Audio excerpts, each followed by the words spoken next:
126 run তাড়া করতে নেমে 57 বল হাতে রেখেই জিতল বরিশাল। 126 রানের তাড়ায় 6 রানে 2 উইকেট নিয়ে পশ্চিম বরিশালের। সিলেট স্ট্রাইকারের মতো ব্যাটিংয়ে 10 নামবে এমন সংখ্যা তখন একটু একটু করে উকি দিচ্ছিল। তবে জড়ো ব্যাটিংয়ে বরিশালের দুয়ারে এমন কিছু চাপতে দেননি কাইন মায়াস ও তহিদ হৃদয়। তাদের দুজনের বিপক্ষে সিলেটের বোলাররা যেন কোনো উপায় খুঁজে পাচ্ছিল না। 126 রানের লক্ষ্য বরিশালে পেয়ে গিয়েছিল 9 ওভার 3 বল বাকি থাকতেই। সিলেটকে 7 উইকেটে হারিয়ে টানা দ্বিতীয় জয় বর্তমান চ্যাম্পিয়নরা। সিলেটের জয়ের জন্য 126 রান তারাই শুরুটা ভালো হয়নি বরিশালের। ইনিংসে প্রথম বলেই সাজ করে ফেরেন তামিম ইকবাল।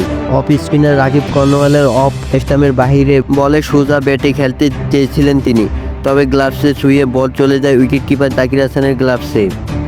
আগের ম্যাচে দুর্বল রাজশাহীর বিপক্ষে অপরাজিত 86 রানে ইনিংস খেলা তামিম এবার ফিরেছেন গোল্ডেন ডাকে মেরে। পরের ওভারে আউট হয়ে যান নাজমুল হাসান শান্ত, মানে ডট বাবার কি। প্রথম 2 ম্যাচে ব্যর্থ হয়ে বাঁহাতি ওপেনার ছিলেন না আগের ম্যাচে রাজশাহীর বিপক্ষে। সিলেটের বিপক্ষে একাদশে ফিরলেও ব্যাট জুড়ে উঠতে পারেননি শান্ত। তানজিদ হাসান সাকিবের অফ স্টাম্পের বাহিরের বল 4 মেরে রানের খাতা খুললেও আউট হয়েছেন তার বলেই। ডানহাতি পেসারের শর্ট ডেলিভারিতে হুক করতে গিয়ে টপে এস হয়ে জাকিরকে ক্যাচ দিয়েছেন 4 রানে।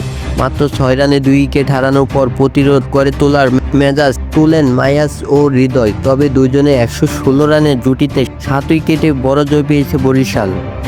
মায়াস 59 রানে অপরাজিত থাকলেও হৃদয় আউট হয়েছেন মাত্র 47 রানে। এদিকে রংপুরের বিপক্ষে হারলেও বাকি 3টি ম্যাচ সবকটিতেই জয় পেয়েছে বর্তমান চ্যাম্পিয়নরা। রাইদুল হাসান, রিয়াদ, RSF, এসকোশ অ্যারেনা।